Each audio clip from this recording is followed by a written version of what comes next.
Run, party, repeat. Welcome to the East Coast Adventures Dirt and Vert podcast, where we talk all things running, racing, and training to help you get ready for your next big adventure. Learn from our successes and our failures, and have fun at the same time. Join us right here every week with inspiring guests who share their captivating tales from the trails. And remember, nobody cares. Run faster. All right, welcome back to the Dirt and Vert podcast. I'm David. And I'm Matt. And we have the reigning Midstate Last Man Standing champion of 2024 here with us, Aaron Dana. So Aaron has been competing at the Midstate Mile for, I guess, almost 4 years now. So he's been in the top 10 in every event so far, but kind of unique. He's finished third, second, first, and then seventh. Not in that order, but he's definitely been, striving to get better in that race and training, and all of his hard work finally paid off this year. And we were there, and we got to see Aaron, coming through, and he looked great most of the time. I mean, everybody has a few upset moments at Midstate. It's hard not to when you're climbing that much, but it was a great race, and y'all did a great, you and Eric were fun to watch there at the end, with the live stream. So Aaron, if you don't care, tell us a little bit about who you are and how you got into running. Yeah, thanks for having me on, guys. My name is Aaron Dana. I'm from Rochester, New York, which is the western part of New York State. I got into running somewhat recently, 2019, 2020. I didn't really run growing up. I played soccer though. I played midfield, so I guess I probably always had like good endurance, but I never was really into running specifically until I found trail running, because trail running was something that I could really sink my teeth into. Just being out in the woods, not having to deal with traffic and concrete. Like, I'll still run on the roads, but I really love being out in the woods. There's just something about overcoming the terrain, overcoming any obstacles out there. I just fell in love with it, in 2019, 2020. And then it was kind of the perfect time to get into running, because 2020, there was nothing to do except for go for a run. And I needed it, for mental health. Like, that year was obviously crazy, and it was like I could just devote myself to trail running. Mm-hmm. So yeah, growing up, I didn't really like running. I ran to stay in shape for soccer, but I didn't like running. I even told my friends that tried to get me to go running with them. Like, I don't run. Like, I don't like running. But yeah, something clicked, man. I think it was because at that age, I was probably like getting early to mid 30s. I needed an outlet. I needed a hobby. I needed something to devote myself to. My kids were getting old enough to the point where I had time to do stuff. Before that, my kids were all young, and it was just, they were our main focus. I mean, they still are, but I needed an outlet. Mm-hmm. My wife was always telling me, like, you need a hobby. So yeah, it wasn't anything really crazy. I stumbled into trail running, trying to get in shape for hiking mountains up this way. And then I stumbled onto the trail running community, and then I stumbled onto the ultra trail running community, which obviously plenty of people run, but they don't run ultra marathons. Like, I meet tons of people all the time that are runners that can't even fathom running 100 miles. Yeah. But there was just something about the ultra aspect of it that really appealed to me. And when I was a new runner, like, I could not foresee myself doing that. But the more I listened to podcasts with normal everyday people accomplishing ultra distances, I was like, I think I can do this. Like, I really think I can do this. So within my first year of running, I hadn't even been running a year, and I had already finished a 100-mile distance. And that was during COVID. It was a very small race here in Rochester that they got permission. It was in August, and they got permission to do the race because it was such a small group of people, and we were so spread out. So that was fun to have a goal to work towards during whatever we call that time of our life during COVID, and then be able to see it come to fruition by completing a 100-mile distance. And I saw the potential that I had. I was hooked. Like I saw my mind, and I was locked in. I was still early on. Like it hurt. Like my first 100-miler hurt more than anything because I was still young. I was still developing the strength and the durability in my body, but my mind was locked in and I was focused and I got it done. So I love trail running. I love training. I love having a goal to work towards. So there's so many things about this sport, and I love seeing what I'm capable of and seeing progress and progression. So there's so many aspects of this sport that as I got into it, it just clicked with my personality. You know what I mean? Yeah. So I think just running just to run, I don't run just to run. Some people like that, but I like having the goals. I like having the accomplishments. Just for me personally, it's what helps fuel everything I do. So that's a little summary. And you said you need it for your mental health. Do you think that you realize that? Like, how long did it take you to realize that it helped you in that way, as far as like mindfulness or just getting your headspace right? Because I'm the same way. Like, and I think a lot of runners are like, you need that. That's kind of like your de-stressor. That's kind of like your time. When did you finally notice that? I think I noticed it pretty early on, because I wouldn't say I ever had like a huge drinking problem, but it was regular enough in my life that I knew I was using alcohol to just cope with the stress of everyday life, just like in a casual, not super abusive way, but it was regular enough that I didn't like my dependence on it. So when I started to start training, start going on regular runs, I didn't feel the need for alcohol. I didn't feel the need to have something else to de-stress. Because for me, like, it's about, my mental health is about just managing the stress and the burdens and the anxieties of everyday life. And I feel like running helps relieve that. Just like when I would do cold plunges in the winter, that it just helps like dissipate the stress that builds up. Like I've heard my wife say, like, motion changes emotion. She tells my kids all the time. So I think I'm just better in motion. My body just processes the stress and gets rid of it. So pretty early on, like, that's what kind of got me hooked. It was a good substitute, a healthy way to cope. Because we do need to cope with life. We do need to cope with the stresses, but we need to do it in a healthy, non-damaging way. So I would say pretty much immediately I felt the mental health benefits of trail running. Yeah, I mean, and it becomes, I don't mean to say this like in a bad way, but it's true. But it becomes an addiction in itself, just running. Like, I mean, that's, you kind of get hooked on. You go from alcohol or whatever it is to, you kind of like need your running. So it kind of becomes a little bit of a selfish sport in a way, because you need your hour or two a day to go run. And, so that becomes like almost like an addiction in the same way, but it's so much healthier and it's so much more, mentally healthy for you. Like it's so much better. Well, think about like, if I spend an hour drinking, am I better? Am I a better dad or a better husband after that hour of drinking? No. Right.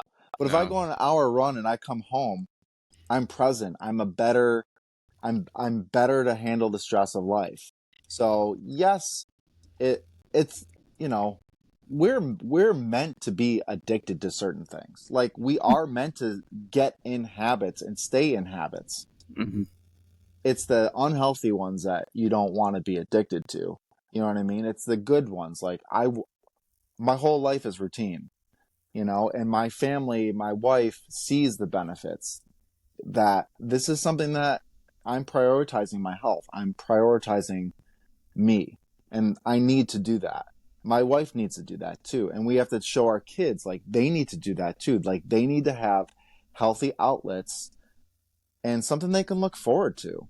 You know, like who doesn't look forward to whatever it is that they do, whether it's running or my wife does martial arts. Like she looks forward to that time that she gets to do something that she loves.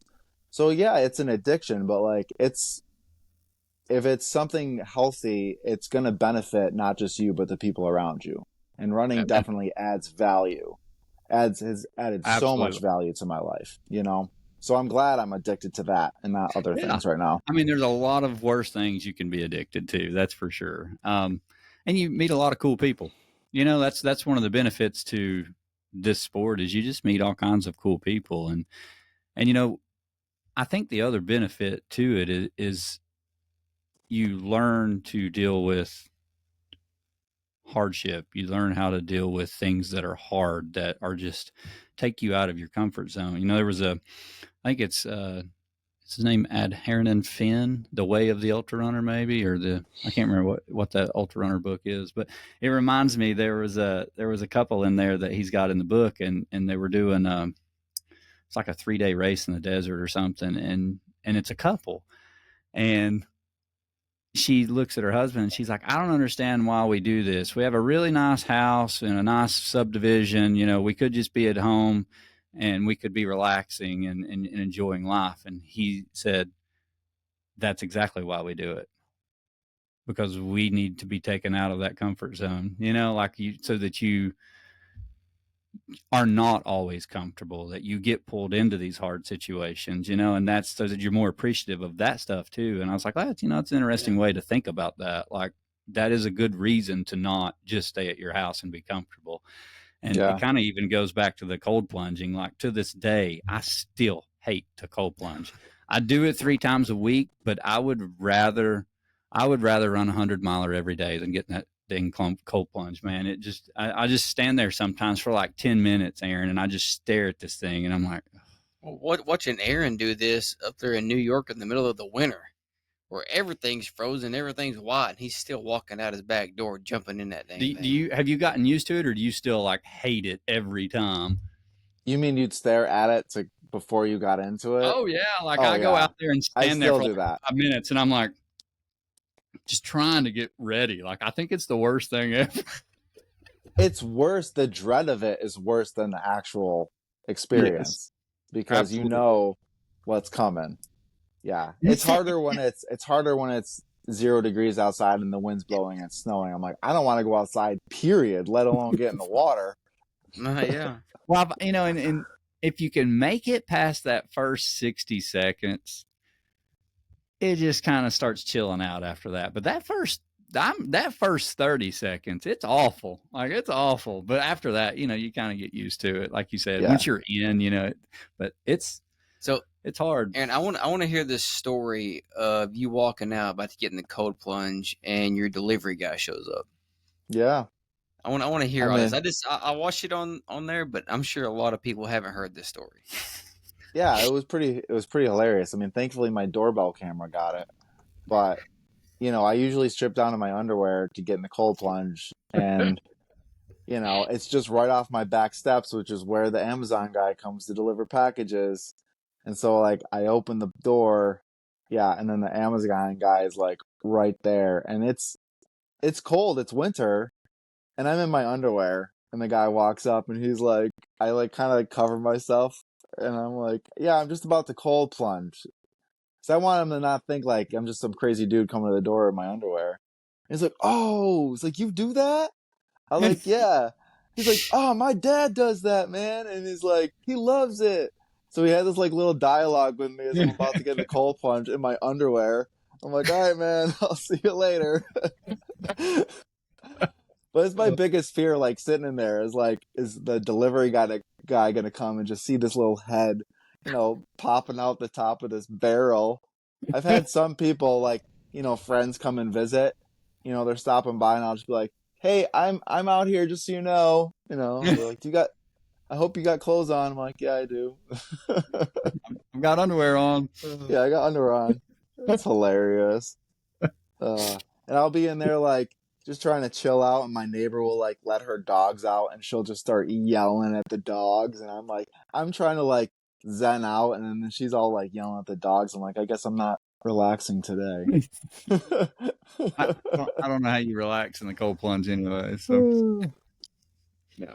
Well, how long do you try to stay in there? Um, in the wintertime, it'd be like 5 minutes. It would be my goal, depending on how cold it was. But usually about 5 minutes. If it's like warmer, you know, like if the water's like in the 40s or 50s, like I'll go for 10 plus minutes because but when it's in the low 30s, like 5 minutes is enough. Yeah. Yeah, I would imagine so. That's extremely cold. Oof. So tell us about your very first, like, you get back into running, or you get into running around, right before COVID starts. What was your first race? I mean, my first trail race or like I see ultra? one. Yeah, I see a Minden trail run, Yeah. 30K. Was Yeah, that the like the first 30K. one? Yeah. So I had just been running for a couple months. Like I started like August of 2019. So that was in November, I think. So I had been running for a few months. And they also had a 50K option, but I wasn't confident enough to run the 50K. So I signed up for the 30K, which was like 18, 18 and a half or something. And yeah, I mean, the longest run I had done up to that point was on the same trails as the race at Menden Ponds Park. And I ran a half marathon. It was like 14 miles. And I just felt I had a lot of stress to get out that day. Super stressful day at work. And I was like, I'm just going to go run. And I ran a half marathon. I was super stoked. And that was probably in October. No, that was September, actually. So I know I just started running, but obviously, like, I got the knack for it. If I can just, within a month of running, run a half marathon, I've got something that I didn't really know I had. So yeah, I signed up for that race and I ran it. I thought I ran it pretty well. I think I got third or fourth place or some. I think I got fourth. Yeah. You were fourth overall, third third male. male. But yeah, like I mean, I ran pretty hard. I mean, I ran like a 9 something average pace, 9 minute pace on pretty difficult trails. And I felt great afterwards. So yeah, that was my first race. I mean, there was a lot of people out there. But that really started to like open up my mind. Okay, 18 miles and I felt that good. Then I wanted to get my sights set on, the ultra distance after that. So, which I didn't really end up doing until the following year. And then obviously COVID happened. So I was signed up for a 50K and a 50 miler. The 50 miler that year was canceled. The 50K, they basically let you do a virtual option. Like you could go run the course that week, submit your GPS data, and then they'd see where everybody lined up. So that was the English Ridge Rumble. I did that in like April of 2020, and that was awesome. Like I felt so accomplished to run a 50K, and I felt pretty good doing it. I ran it with my buddy Brandon. We went out there together, and yeah, I was like, holy cow! Like I'm an ultra runner. Like, what's next? The 50 miler got canceled, so there was a 100 miler. And I was working with a coach at the time, and I was like, "What do you think? Can I do the 100?" And he's like, "Yeah, you can do the 100. We'll you can train for it." And it was just about getting the 100 done. But that whole first year, it really started to. It was, like I said, it was great to have the outlet. It was great to have a goal to work towards. There's so much uncertainty in the world, but like I felt like I was getting to a point where I was really just feeling at peace with my life, at peace with like my body, because like I hadn't really ever stuck with a good exercise routine. Like I used to lift weights, nothing crazy, but like I would always hurt myself because I keep pushing the limits, upping the weight, and then I would get hurt, and then I have to take a break, and then I wouldn't get back into the routine. So I was loving having a routine that I could stick with. Like running was something I could stick with. And I've stuck with it since 2019. Like I have not stopped. That's the longest I've ever stuck with an exercise routine, like ever. But yeah, that first year, you know, running that 30K and then running the 50K and then running a 100-miler, it was just like, it just got me hungry for more. And then that year, I saw the Midstate Mile, that it was happening. I followed Jesse Itzler and I followed Chad Wright. So I found out that this race was happening, but I wasn't in any place to run it that year. I think I found out about it too late anyways. But I saw Midstate Mile happen that first year. I saw everything on Instagram and Greg's finish and all that. And I heard Chad's podcast with Greg Armstrong. And I was like, okay, like that seems like a legit challenge. So as soon as that race happened, I had my sights set on Midstate for the next year, because what I was learning in ultra running was like, you have to do things that scare you. You have to do things that intimidate you. That's where true adventure lies. And Midstate scared me. There was a lot of unknowns, and it just seemed so daunting that I was like, I have to do that. If I'm scared of that, I have to do it. So then from that point on, like everything, my focus was on Midstate for, you know, that whole end of 2020 and into 2021 was Midstate. Everything I did was like leading up to Midstate that year of 2021. Well, paid off. I mean, you had a great first year. Yeah, definitely. You know, it's Beginner's not luck. Race. Well, I wouldn't say that. You're 3-2-1 pyramid there. I wouldn't call that pyramid or beginner's luck, but I do want to ask, like, I think this is such a cool name for a race, and I'm intrigued by how they got the mileage. But the Mighty Mosquito 99 miler. Yeah. So I'm assuming it was 100 miles. It was. It was. So that was your first 100-miler. You get third place male, fourth place overall. You seem to be consistent there. Yeah. But how was that compared to the 30K and the 50K? Was this an eye-opening experience of like, okay, there's more to this, or did it just come easy? No, it did not come easy. It's in a 50K, you get sore near the end. But you're not sore for long, and then it's over. But a 50 or 100-miler, like you're sore for a lot longer, and you just have to deal with it. So that race, it was in summer. It was hot. I'd say I felt pretty good through the first 50 miles, 60 miles, but then after that, I started having like GI issues. I wasn't throwing up, but I was like, it was coming out every, the other end.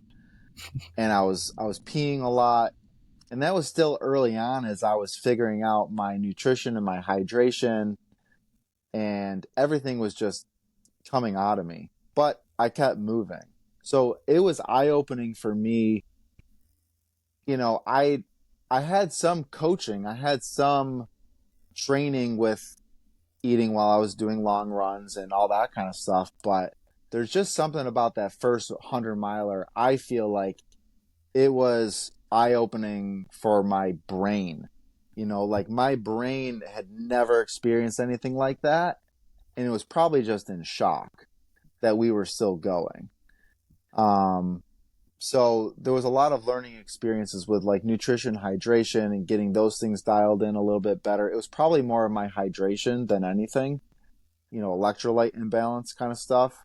Mm-hmm. And I was hurting pretty good. But I think that was just because I hadn't been running for as long as other people. So my feet hurt a ton. you know, my foot health, I didn't really know much about that. So I didn't have salty britches at the time. So there was tons of blisters and chafing but I just pushed through it. And I saw how powerful my mind was because I never once thought about quitting. I was so focused on finishing this thing. Um, and it's a tough race. Like the vert isn't crazy. I think there's maybe like 10 or 11,000 feet, but the way that the course was, it was 350K loops that you would run. You'd run like there's 3 loops. You'd run each loop 5 times. So you run 5 times. Every loop was like a 10K. So you do 5 times, 5 times, 5 times, and then you do a little bit at the end to get to 100 miles. It ended up being like 33-mile loops. But the last loop, on paper, it seemed like the terrain was easier because it was less vert per mile, but they had like 3 really big climbs that were pretty steep. And when you're that far into a race, like my legs were just not liking the climbs. I mean, there was people that were walking down the hills backwards because their quads were just so shot. And I wasn't that bad, but it was the downhills that really wore on me at that race. But I had a good crew. Like my whole experience isn't just my experience, it's like my wife as well.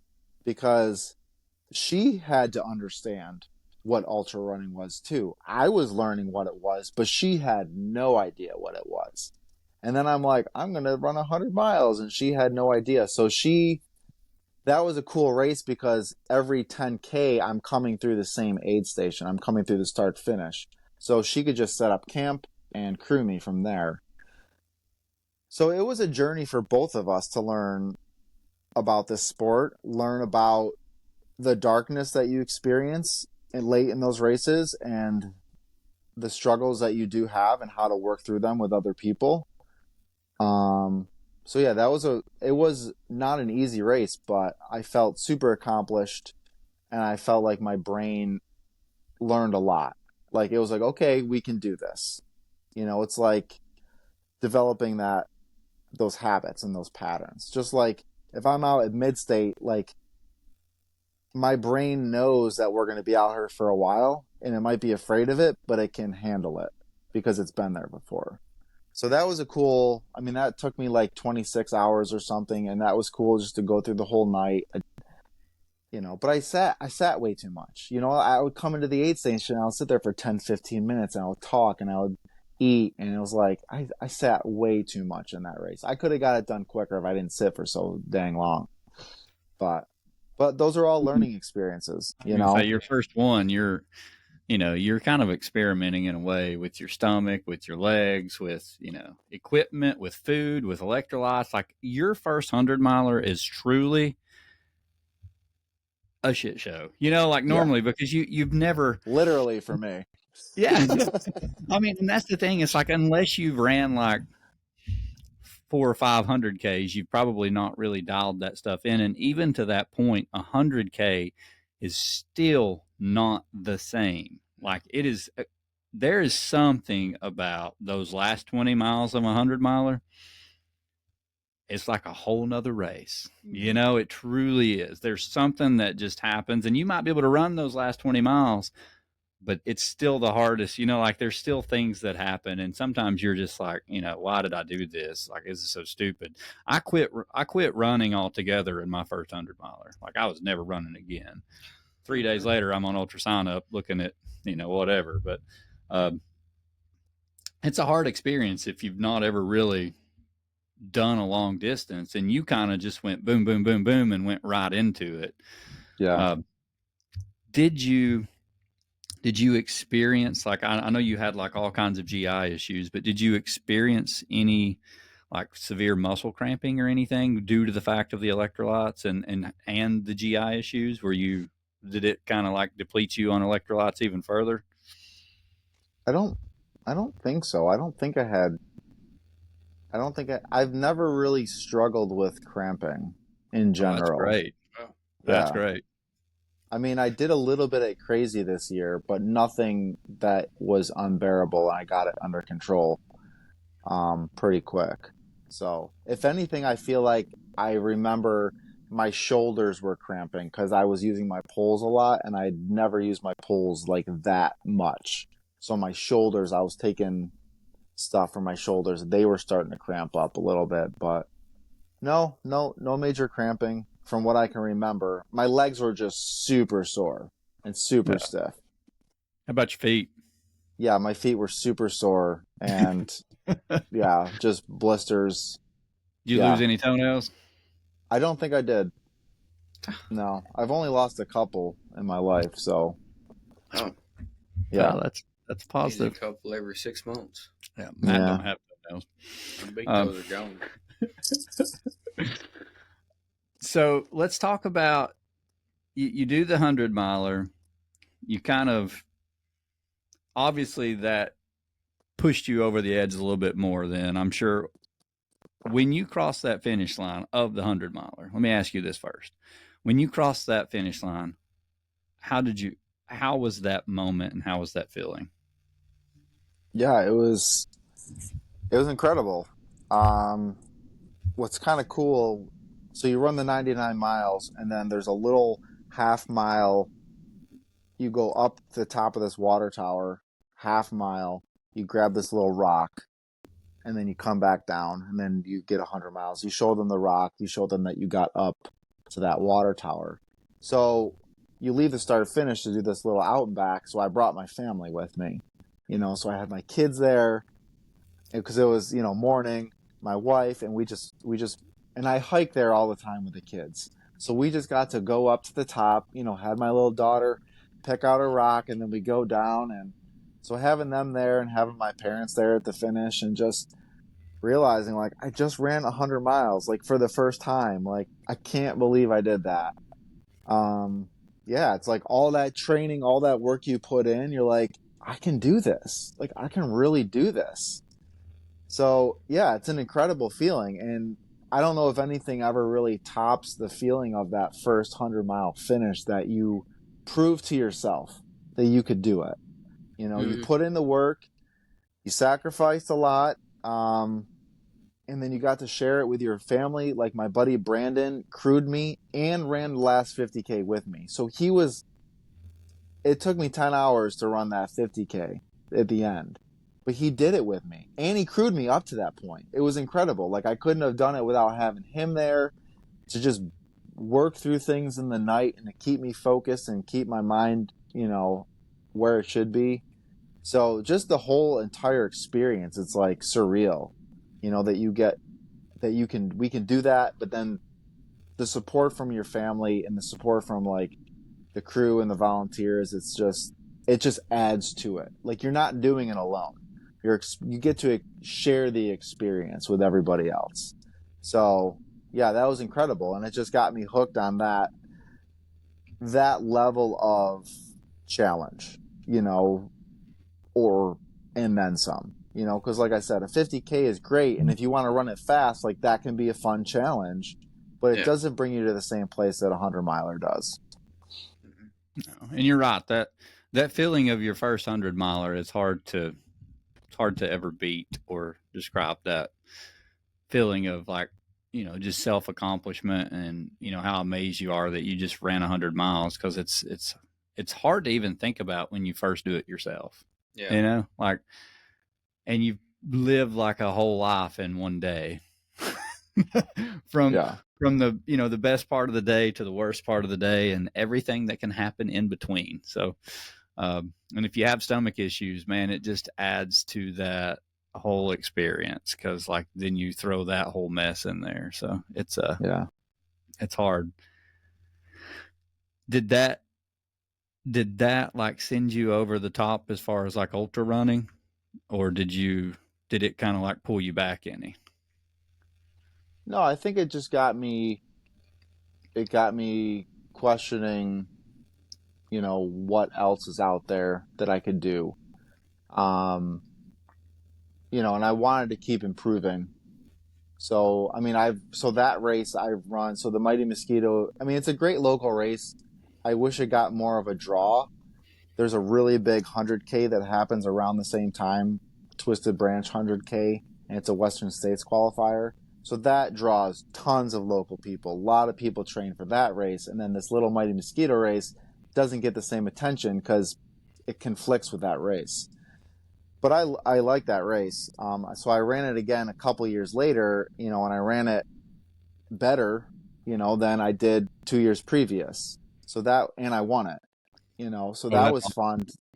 So that was after I ran Midstate and got seventh, and I felt like I had the legs. The heat got to me. I'm like, I need some redemption. So I ran Mighty Mosquito again, and I got, finished it in like 22 hours, and I got first place. Which again, it wasn't a hugely competitive field, but like there was some good runners out there that I run with a lot and I thought could beat me, and they didn't. And they ended up dropping. So, but I felt, it was a night and day different experience. Like my first 100, it sucked. But this one, it sucked. There was parts that sucked, but I actually finished, like my second half, I felt stronger than the first half. Like running through the night when it was cool versus the heat of the day. So yeah, like it was cool to have, not redemption, but it was cool to do that race again and see my progress in just 2 years. And even still, I was like, man, I left meat on the bone out there even still. So it is cool to like do these things and see the progress every year. Like I said earlier, like I love progress, and I'm not all about being.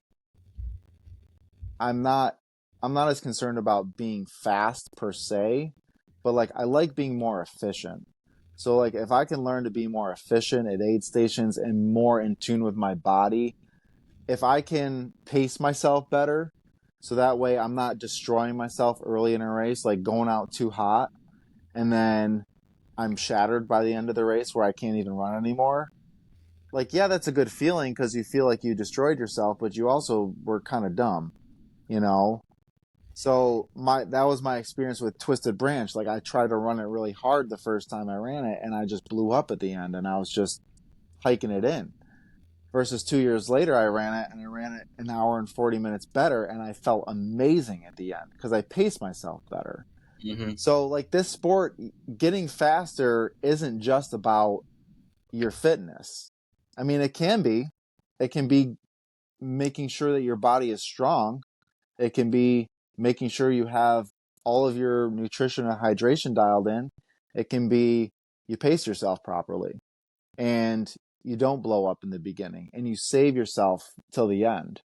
And that's what I like. I like being able to start conservative and then kick it into another gear at the end, which some people don't have that. Like I've run with a buddy and he's like, I don't have a second gear at the end. This is my pace and I get it done. But like I've seen in races that I actually have another gear I can get into late in the race where I can actually turn it up and just finish by hammering as hard as I can. And that's a fun feeling. It's a fun feeling to be like, okay, I left gas in the tank for this reason. So but yeah, that only works if you do exactly what you just said and you pace yourself. And that comes with experience. Yeah. Because it's easy to, just like you were talking about that one race where you Twisted Branch, where you took off real fast and was trying to, probably trying to crush it because you felt like you've had a good race here and there. And, now it's time, I'm going to race it, because we all get this in our head. And about 30 miles in, you're like, oh no, I've screwed up. Yeah.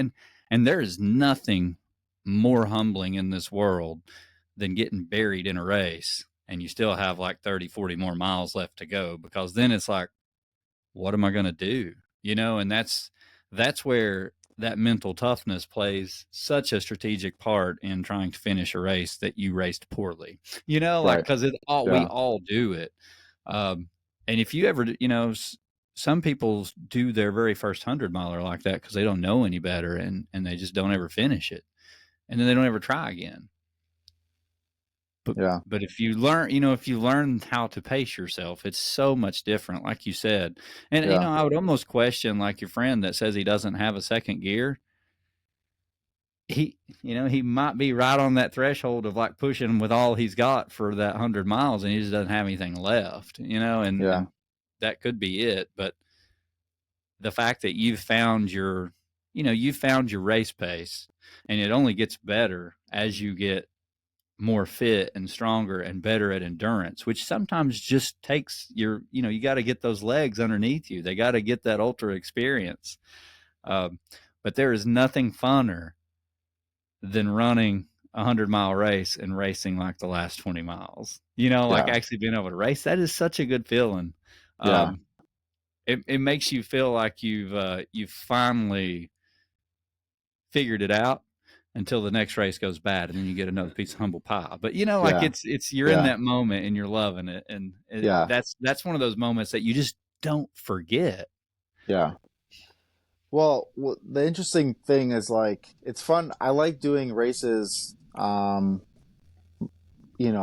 every year or maybe every other year because it's a good gauge and you can use your experience on that course and use the course to your advantage and just see your progress, right? And I mean, I'm not expecting like every year I do a race, I'm going to get faster and faster and faster because the conditions are totally different. Like Mm-hmm. when I ran Twisted Branch the first year, the course was soaking wet. They had gotten like a foot of rain that week before.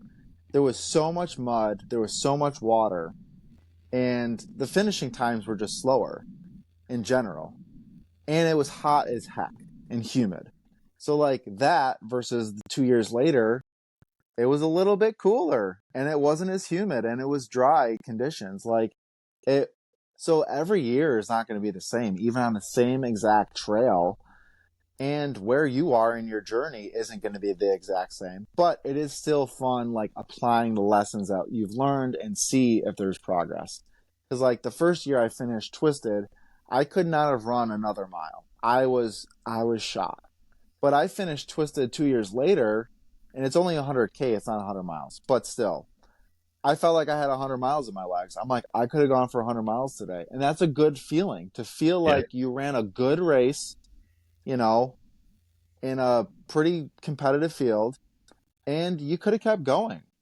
But then that makes me think, like, should I have hammered it sooner? But Becca, my coach, she's like, that's okay. You don't have to be destroyed after an ultra. Like that doesn't mean that like it's not all about feeling destroyed. Because I was still sore, but I wasn't totally annihilated. She's like, you're supposed to feel strong. You train for this, you know? So that's also a good feeling. I'm like, yeah, I did. And it is cool to run 100K and not be totally destroyed and be like, yeah. And I passed like 20 people in the last 15 miles. Like that's a good feeling to finish a race strong and maybe have something left in the tank, you know? But Midstate's a different beast though, man. Like Midstate isn't, and what's kept me coming back for Midstate is like I every year it was like unfinished business. I kept trying to apply lessons learned, and then I would have new lessons to learn because I'd keep getting further and further or closer to winning. And I just wasn't quite there yet. And I just had to keep going back because I like this last year, it's a lot to do this race. You know, it's a lot mentally to prepare for it because you don't know how long it's going to go for. You don't know how tough it's going to be out there. And it's a lot, my family comes and my wife is there. It's a lot for her. Like she loves it and we love it. But after this year, man, I was like, I got to win this thing because I don't know if I can come back another year. Like I might need a break. Like it's a lot. It's Yeah. always on my mind when I'm training. So Midstate was again one of those races where I wanted to keep improving. I wanted to keep applying lessons learned and do better each year, which, more or less I did. Yeah. But I always felt like I was just so close and I never really could outlast everybody. This year I needed to get it done. Well, and I love what you said too about unfinished business, but that is just the sport in general. It's even if you win a race, the next race or two can go completely south. And then you're right back to where you were with like, okay, I've got to figure out what's going on. I've got to get back, and that's it. It's like you're always in unfinished business and you're always trying to get back to what you think you should be. But, we got to remember to celebrate those wins, whether it's winning a race or you had a strong race or you finished a good race, and that's the thing. It's like, hold on to those, because it doesn't matter how good of a race you have, you're going to have some more failures in the future. There's just no way around running this distance and expecting every race to go good. Yeah. And it took you 4 years to finally conquer what you'd set out to do, like to get here. You've been close, you were runner up the previous year, right? You were second place. You were the assist, and that gets you just that much closer to like having unfinished business. That's probably even more irritating than being sixth or, whatever. Cause you're like, I was right there. Like you probably sat there and thought like, what happened? I could have held on, I could have figured this out. Why did I stop there? Yeah. And I'm sure that whole year that was what was on your mind, like getting ready for that. So what do you think? It's probably going to be a hard question to answer, but of all 4 years, what do you think is the most important thing you've done that helped you finally get over that mountain of, not being able to get the result you wanted? Yeah. I mean, I don't want to downplay the training, because it's like every year you're building, you're growing.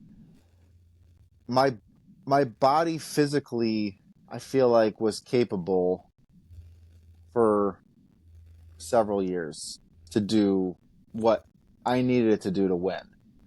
But it was the mental growth that I needed to have each year. And there was mental lessons I had to learn each year. So the first year it was just showing myself that I belonged there, right? So I didn't because I was so new and I was running with all these people that I felt like were so much more accomplished. The first year was, you belong here, man, and all of these guys are normal dudes. They've just learned to unlock something in their mind that allows them to go further. So I lost sight of that the second year, and I got caught up in being like trying to run that race like somebody else would and not like myself. And then the third year, I just got weak at the end, man. Like I saw Eric's strength, and I saw that he was keeping up his pace and mine was slowing, and I just didn't think I could beat him. And I had a lot of issues that were piling up and fatigue, but it was like I was looking for a way out. I was looking for a way out. Yes, the fatigue was there, but I wanted a way out. Like we both wanted it to be done. And I started having stomach issues in the end, and everything kind of snowballs. But like I let myself take a way out when I was second place, because I was just so close, and I was satisfied with. I think in my mind I was satisfied with that because it was still better than I'd done before. But then to put it all together, it was, do not stop believing that you are going to win this race. Do not ever look at the strength of somebody else and believe they can beat me. Like, you are going to win this thing. It was the unshakable belief in myself, and the refusal to look at how strong other people are. Because for a lot of that race, a lot of people look really strong. Yeah. And you can let that impact you. Like, man, they are really looking strong. Like, am I going to be able to outlast them? But I couldn't allow myself to look at other people. I had to focus on just taking care of myself. And when things got really hard this year, because the heat was insane, and everything in my body was saying stop, and my brain was shrinking. Like everything was like looking through like a little hole. And I felt that before in races. And I know I can keep moving through it. And I did. And I just had to take it. I just had to endure and don't look at anybody else. Just focus on what I got to do. And Darren tried to shake me at the end by running some fast loops, but he knew his time was limited. I didn't know that. But he was trying to shake me. And I'm like, dude, you're not going to shake me. Like, I'm running my race. I'm running my pace. I'm doing what I need to do for me. And if you want to run 15-minute loops, have at it. It's 100 degrees out. You're going to blow up, you know? But I never doubted that I could do it. And that even if my body were to break down to the point where I couldn't make it, I didn't want to doubt. And, you know, we can always look at our bodies. Like, it's just so easy to look at your issues and look at your problems and then look at other people and they look better. And then you settle, you compromise. And this year, that's what it was about for me. And I didn't want to lose the mental battle because I always had up to that point. Even though, yes, the heat took me out and I was overheating certain years and like had heat exhaustion, but my mind stopped believing too. Like you can slow down, but I didn't want my brain to like get a way out. You know what I mean? And I think that's what's most important for Midstate Mile. That's the best lesson I've learned, and I can apply it in everyday life. I can apply it in everything I do. And whether you're doing a last man standing or running a 100-mile race, like you have to believe that you can do it, and you have to be able to endure. You have to be able to just put up with everything. And if things aren't going the way that you want, like you said, they don't always go the way you want. They rarely do. But you just have to take it. You just have to endure. Like, enduring it's not comfortable. Like you said earlier, like, why do we do this? Because you don't have to endure a ton in everyday life like you do in a 100-mile or these last man standing races. And there's something that I get out of it when I do that. Like the clarity I get in the days after a race like that, when I was true to myself in the hardest times, like it's very rewarding. Those things are more rewarding than the trophy and the accolades, because those are things that I can actually use in my life. Those are things that actually benefit me. A trophy and a quilt, like, even though I sleep with it every night, like, it's not as great as the lessons that I can learn. And that, you know, they just get implanted into my soul. That I can't take it away. It's there now. Like, that's a victory. Like, the victory is how I got the victory. And I'll remember that. You know what I mean? Yeah. Well, I mean, it's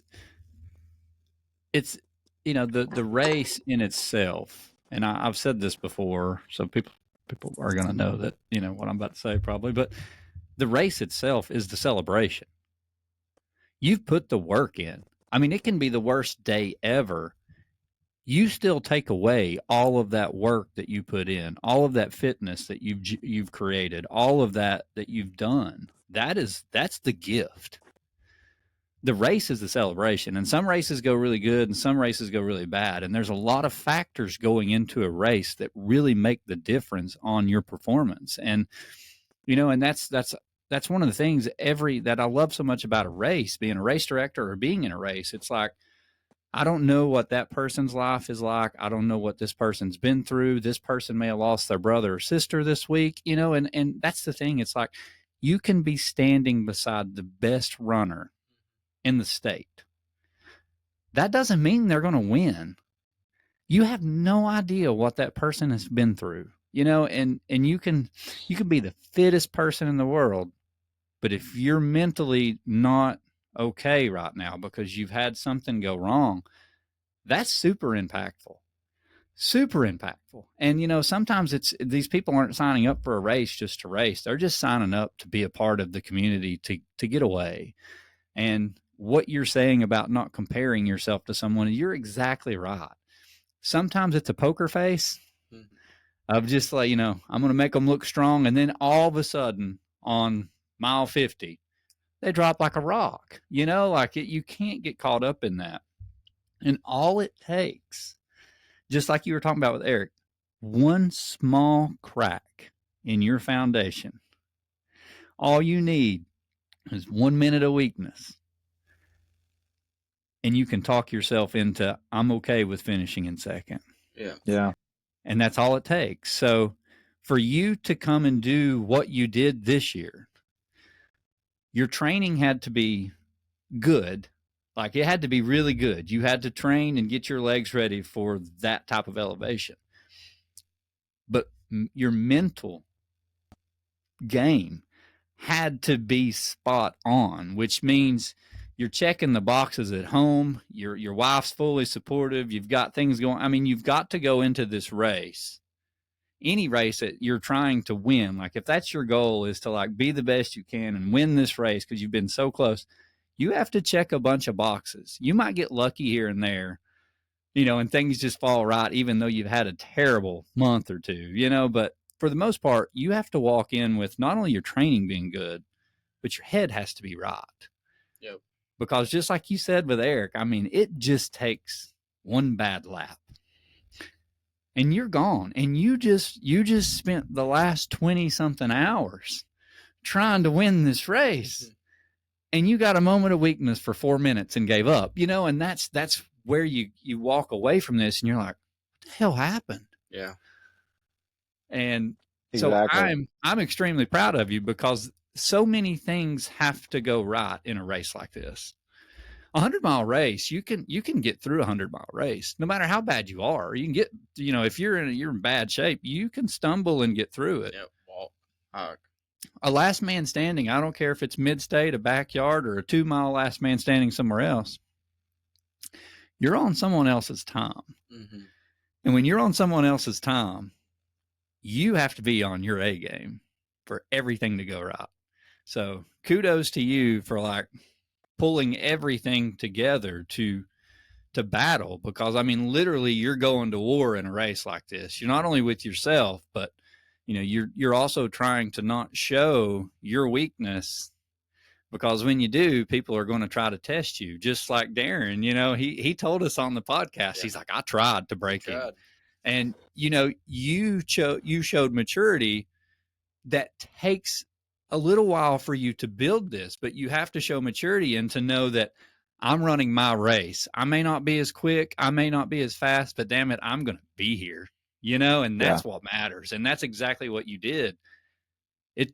It paid off. I mean, you finally got that, you know, I mean, you got your Snuggie at home now, you know, you're wrapped up in your quilt every night. So that's, I'm extremely happy for you because I've watched you every year in this race, you know, and I got to run the first and second race with Eric, you know, and I haven't ran the race since then, but I got to be a part of the beginning and see that race and the, you know, how amazing that small community is that's in there. You know, you become a family. Yeah, you do. And that's what's really cool is like you may be there with a bunch of new people that are running this race that are trying it for the first time, but they quickly become part of your family because you spend so much time with them. Yeah. You know, and you have to be careful of that too, because like you're still in there trying to run your own race, so you can't get caught off guard. You know, some people will get caught up talking and run with somebody and it messes their whole race up because they ran the wrong pace. So it's a very disciplined thing in a backyard ultra. Like you got to be on your A game every lap, all the time. Food, sleep, whatever you got to do. What was your strategy going into this race? Did you have certain things you had planned on with food, with sleep, with, you know, your miles? Like, were you trying to hit certain minutes for your loops? Yeah, I mean, I think I got my pace dialed in over the years. You know, 17-ish minute loops worked for me. Sometimes a little bit quicker, sometimes a little bit slower. Yeah, sometimes a little bit slower near the end. Um, but yeah, I mean, I've there was a lot of things I have had dialed in over the years. So, staying on top of my hydration, nutrition, just eating every loop. Like I don't usually eat when I'm on a loop. I usually eat when I'm sitting down because if I have 3 minutes, it's enough to put food back. I take a salt pill every loop, and I was just drinking water. I was drinking water, an electrolyte mix. I was drinking Gatorade. I mean, I would drink Coke and Gatorade or ginger ale, all sorts of stuff when I'm sitting there, but I would just take water out with me on the Trurell, just like a handheld. But yeah, so I think there's a lot of things that I had dialed in over the years. My pace, the prep of my feet, my gear, all that kind of stuff was all dialed in. Every 12 hours you get the intermission. So I tried to sleep. Like I did not sleep, but I rested. I tried. I tried to sleep, but I couldn't. Like I used my headphones with like, white noise, brown noise, so I didn't hear anything else. But it's hard to sleep. But I rested. I changed my socks, changed my shoes. I think I changed my shorts and like re-lube up. So it's kind of nice, you're going into the night and then going into the morning with the intermissions. So I feel like I had that dialed in pretty good. You run that last loop a little bit quicker so you have more time to rest. And like last year, I was like trying to rest while having my wife like lube my feet and change my socks. And she's like, we're not doing that again. You can do your feet a lot quicker than I can, and it's not disruptive. So, I would come in and I think I did my feet I think I did it before I went to sleep. So I'd come in, I'd take my wet clothes off, my wet socks, put lube on, put my socks on, and then I would sleep. So then I could just get up and go after the intermission. But my strategy was the biggest thing for me is always the heat. In New York, it's humid, but it doesn't get as hot as it does in Tennessee, especially at early June. Yeah. When I'm training, my training runs are in 60 and 70 degree weather. It's perfect running weather. Yeah. And then I got to go to 100 degrees. It's a huge shock. Like I never had one run in the 90s. So How's the I humidity? do, huh? How's the humidity? Big difference? We have humidity as well. Um, it might not be as much as we had on that day, but we still get pretty humid days. We just don't get the heat and the humidity. Like you Yeah. guys get it in the 100. Like it takes until like late July or early August to get in the 90s here. So it's usually 80s and humid. So I have to supplement with sauna training. So I have been sauna training for since Midstate last year, like 3 to 4 times a week. And I would just increase that as I got closer to race day. I don't wear layers when I run. My run is my run, and then I'll go in the sauna afterwards, or I'll do my workout and I'll do the sauna afterwards. So it doesn't really compromise my run.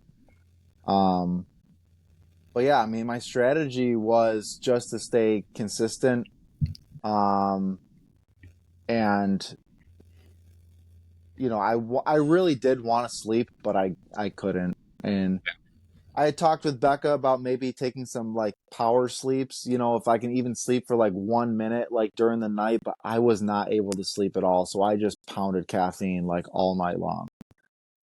I Hey, just that drank works. Coke. It does. It does. Like for me, like it's one of those things that I've realized in races. I keep like caffeine pills with me, like 100 Yep. milligrams. And when I feel my mind just starting to wander and it just starts getting weak, if I pop a caffeine pill, it's like I feel like a new man.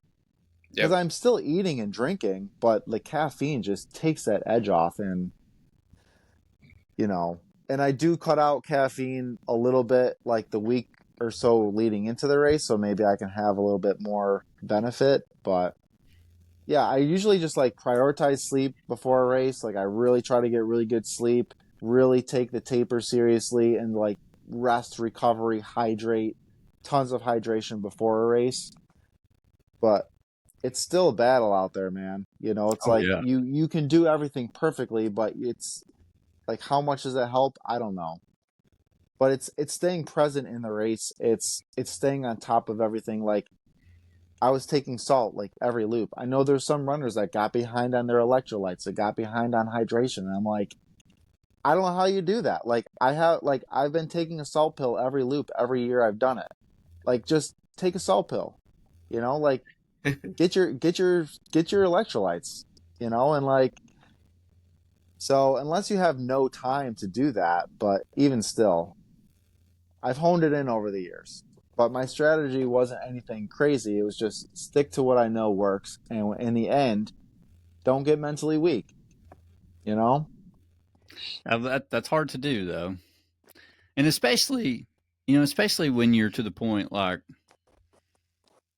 muscle fatigue is starting to happen, stomach issues are starting to happen.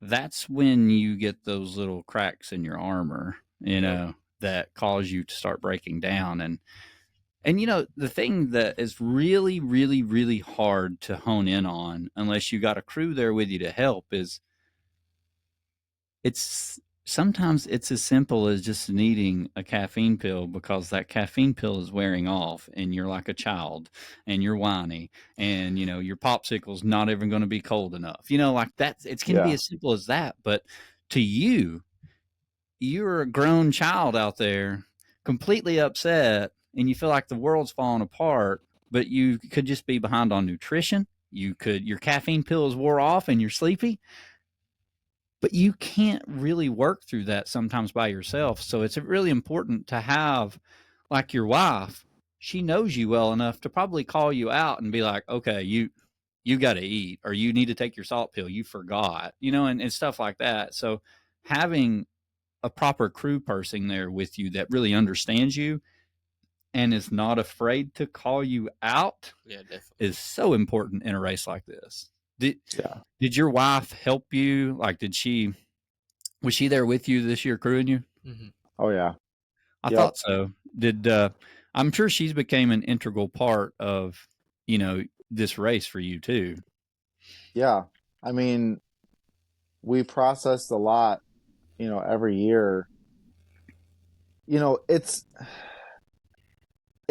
in like the heart of the race, like the end of the race. The last after 24 hours when it really gets real. Yeah, that's when And it becomes a race. yeah. So we've done a lot of processing over the years of like, okay, what went wrong? I'm the type of person that kind of suffers in silence, like she doesn't know something's wrong until I'm done. So we've learned that lesson that I need to clue her in sooner when if I'm struggling with things and just be honest about it. Not to say I'm making a big deal out of it, but like, hey, this is something I'm working through right now. Because there was a moment in that race this year where it took a while for my mind and my focus to be locked in. Like that first day was a grind. It was like my mind was trying to find all these ways to get me to stop. It was like, oh, you could just trip on that rock right there and stumble down and they would all understand why you have to drop out because you got hurt. It was looking for all these ways. And I'm just like, will you shut up? But I Yeah. told her, I'm like, I have all this self doubt right now. That's just, I could tell it was an attack. It was like a defense mechanism. Like I wasn't trying to think of those things. It was like an attack. So I just told her about it. I'm like, this is what I'm dealing with, so she could just encourage me in that and just keep me. It's like, you're doing great. You just stick to your plan. Like you'll get locked in. And I did, like things got locked in the night and I stopped having all those visions of how my race was going to end tragically. And I'm like, I was just telling my brain, I'm like, then do it. Like, if that's how my race is going to end, then fine. But it's not going to happen like that. Like, it's not. Like, I Isn't mean, it it rarely, funny? Isn't yeah. it funny how your mind wanders like that in a race? I mean, sometimes the shit we think and tell ourselves, it's so funny to sit back and think like, why did I ever think that? Like it's like you're kind of creating an excuse before you even need to worry about anything, because you've got a long ways to go before you ever get to that point, Yeah. like Yeah. but we do it. We Yeah. automatically go to that defense mechanism. Yeah. And I'm glad you said that, because I'm very much that way. Now that I think about it, I don't say much until it's to the point that it's almost out of control. Yeah. Yeah. And I think that was something we learned from last year and I was trying to clue her in, like, hey, things are getting really like dark. Like, I'm really struggling. And they were just like, yeah, you're doing great. You're doing great. And I'm like, I don't think I am. Um, but, but that was something we learned. I'm like, all right, I want to clue you in sooner if I feel like I'm really struggling with something.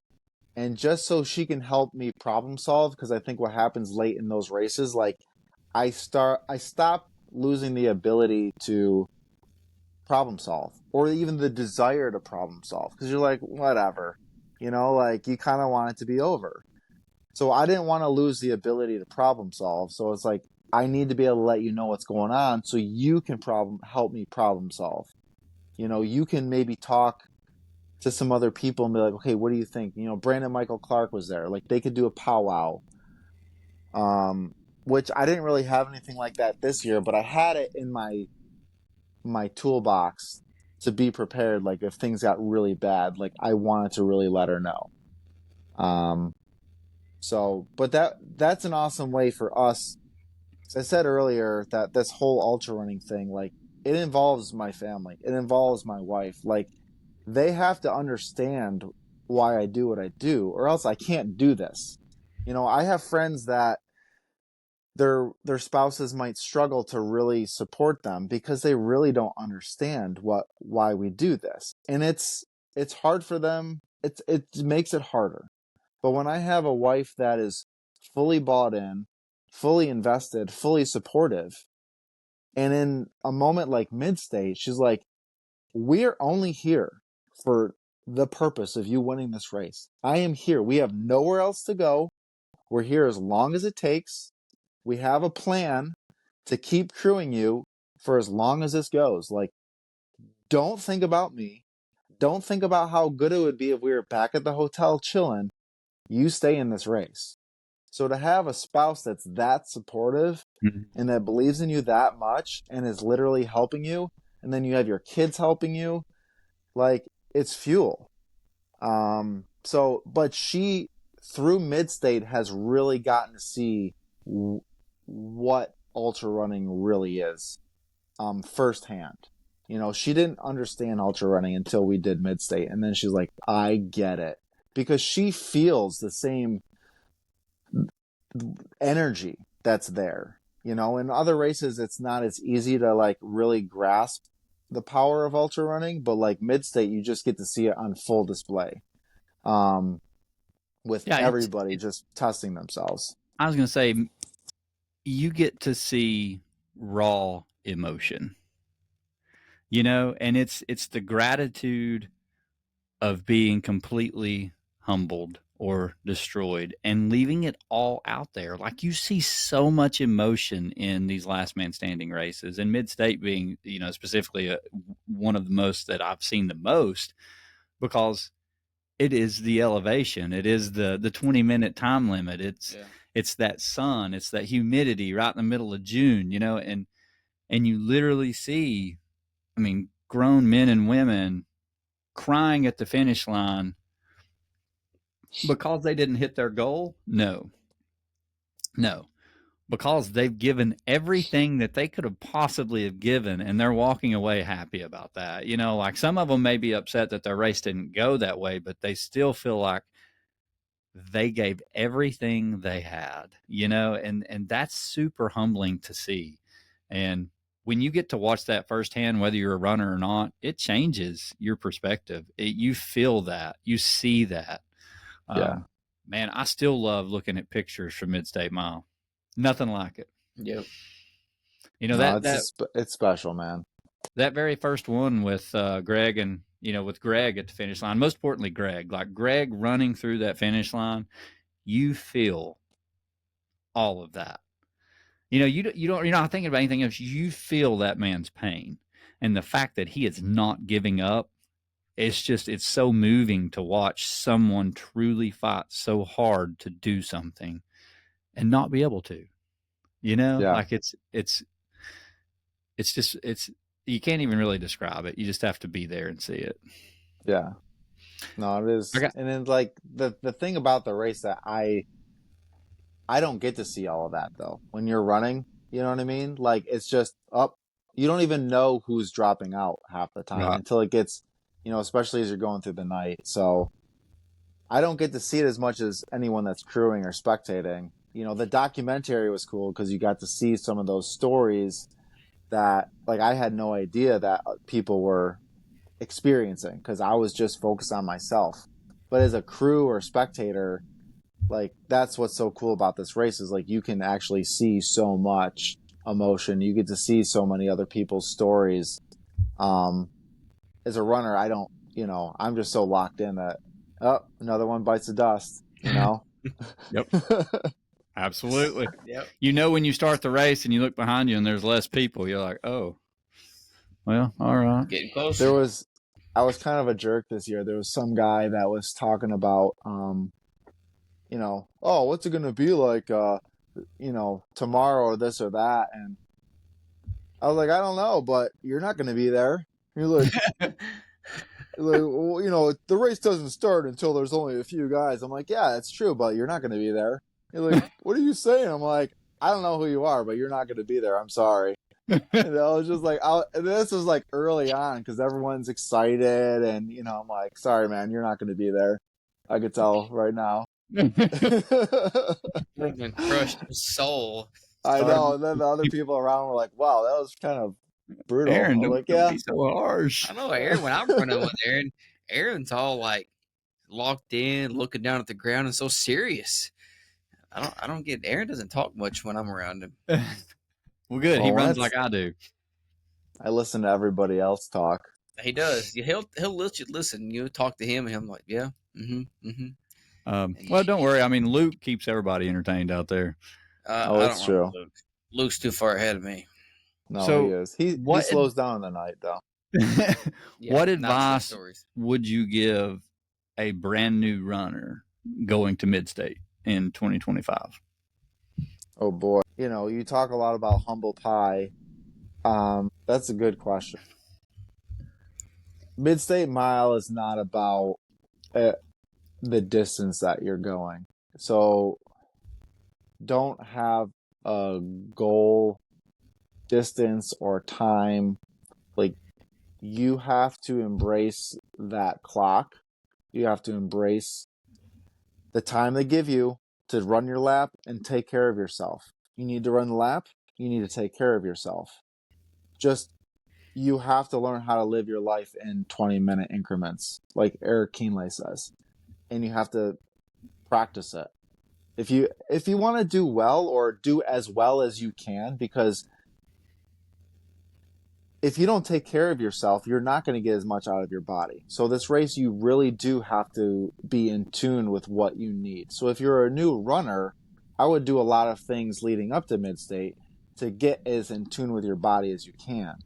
With your hydration, your nutrition, I would do things in the heat. I would do sauna training because the heat is going to punch you in the face.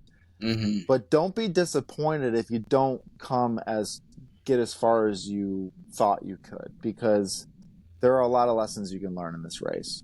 So it's tough. Like it's like you said, 100-mile race. You could do a 100-mile race. You could do 100 miles on the Murder Mile if they gave you the time. You could get it done, but not in that time frame. It's very hard to do. So don't be disappointed with the outcome. I think you need to find deeper.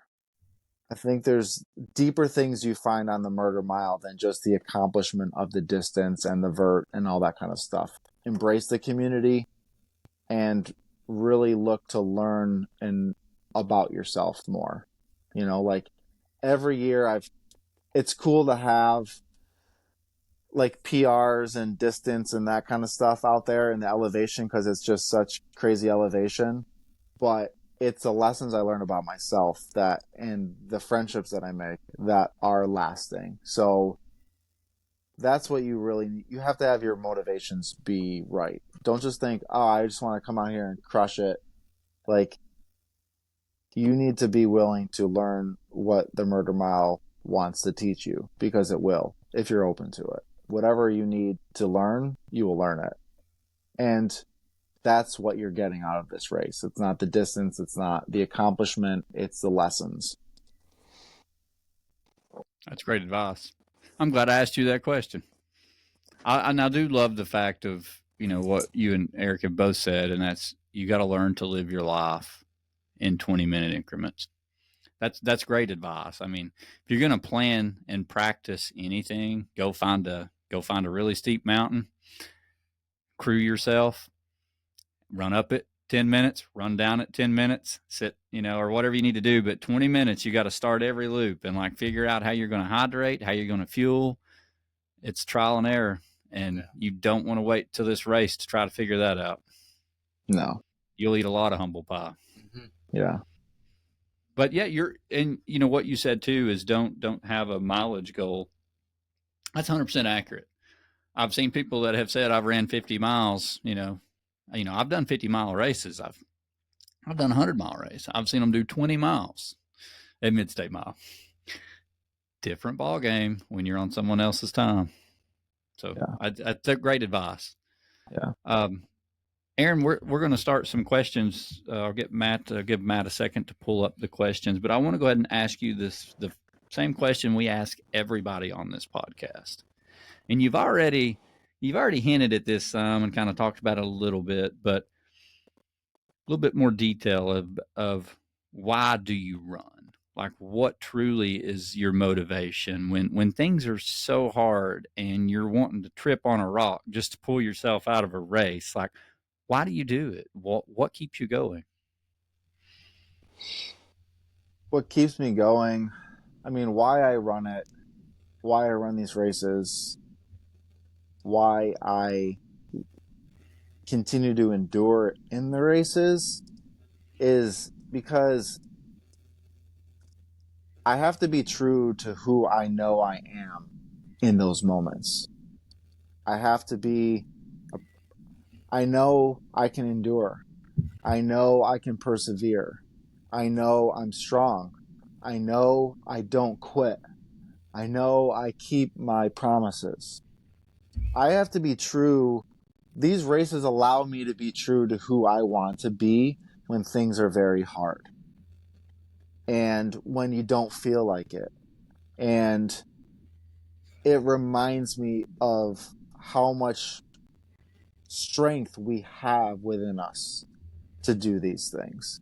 So I love running in general because of what it does for me, fitness wise and mental health wise. There's so many reasons why I love to run, but to do these ultra distances and 100-mile distances specifically, it's because I'm constantly faced with the opportunity to quit over and over again.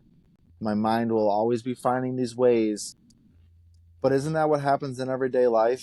Like, aren't we always looking for something to cope? Aren't we always looking for an escape? Instead of just be like, no, this is where you are right now. It sucks. You hurt. That's okay. You can keep going, though. Mm-hmm. And we need that endurance in life sometimes. Sure, life isn't always an ultra marathon, but you do have seasons that are harder, and you have to be able to weather those seasons and not be destroyed by those seasons and left empty. But if you have the inner character, or let those things come at you, you can strengthen your character. So that's what I love about these races, is it strengthens my resolve. It strengthens my character. It takes the good things within me and makes them stronger. It makes me more resilient and more durable in everyday life. And it helps me to have the right perspective. Because in those moments when things suck and things are hard, we're not only moving forward, but then also complaining. We're replacing that with gratitude. We're grateful. We get to do this. Look at where I am, you know? And whatever it is that you have to cling to in a race, in everyday life, we have to cling to, hey, I'm alive. I've got a family that loves me. I've got a roof over my head. Yeah, this thing in my life is hard, but there are so many other things that we need to be focused on. All the positives. Yeah, there's a couple of negatives over here, but look at all the positives. And that's who I want to be in everyday life. And that's who I want to be in these races. I don't want to just get them done and be a total miserable wreck the whole time. I want to enjoy it. And I want to be able to help navigate myself to joy, even in the suffering, even in the hardship. Yes, it hurts, but I got to run 100 miles with one of my best friends that I've met through Midstate Mile through the crazy mountains in Montana. Who gets to do that? And Becca Jones was there for 30 miles. What a gift. Like, in a day, I'm not going to be here. So finding gratitude, focusing on the positives, focusing on the appreciation of what we get to do and who we get to do it with, like, that's why I do it. That's why I do it, man. Great answer. Yeah. Yeah, and we didn't get to talk about that much. We've talked about all kinds of things, but we didn't talk about your recent race, Crazy Mountain, which you and Eric did together. So congratulations on that. And, I know that's a hard race to do, period. And then to do it with your friend the whole way, that'll test a friendship in its own. Yeah. Oh, yeah, I love the buckle. Look at that. For everyone watching on video, it's perfect. I mean, beautiful buckle for a beautiful race. If you're ever the Crazy Mountain 100 in Montana is worth looking into. It's a tough race to crew. It's a tough race to run. But there's some amazing people out there. The aid stations are great. They're just further apart, and it's very remote. And there's an element of, holy cow, like, I'm in the middle of nowhere in the mountains in like bear country, but there's a whole other level of, like, Midstate used to scare me. Now this is what scared me, but I overcame my fears there too, man, because there's so much beauty to take in. I mean, the West is just amazing. So yeah, we don't have to dive into that race, but if anyone is curious about that race, hit me up. I'd be more than willing to share my experience with you if you want to run it. I got some good feedback from people that have run it before. So I'd love to talk to you about it, but it's worth checking out. I think it's a Western States qualifier. I'm pretty sure they're working on making it a Hard Rock qualifier, which would be awesome as well. Mm. But it's an awesome race. It's tough, it's rugged, but it's very well run. Yeah, we'll have to get you on here at some point to do a part 2 in several months, and we can touch on the stuff we didn't talk about and any future races you do. But yeah, I'd like to dig into that one a little bit, maybe in the next podcast. That'd be cool. Did you was Tyler out there? Did you see Tyler? Tyler showed up at the finish. Yeah. Did he? Cool. Yeah. No, it was cool. We didn't know he was going to be there either, so he showed up at the finish. That was cool. That is. Yeah, Tyler's a good guy. All right, Matt. Solid. Shock Aaron here with some questions. We got some listener questions now, so yeah, we don't know what you're going to be asked, but we'll see what they are here. Oh, these are pretty good. These aren't too bad. I think we've already went over this, but just to reiterate it, how do you prepare for the heat and the humidity in the South while you live in New York? Yeah, so lots of sauna training. That's probably what I did the most to get ready for the heat and humidity.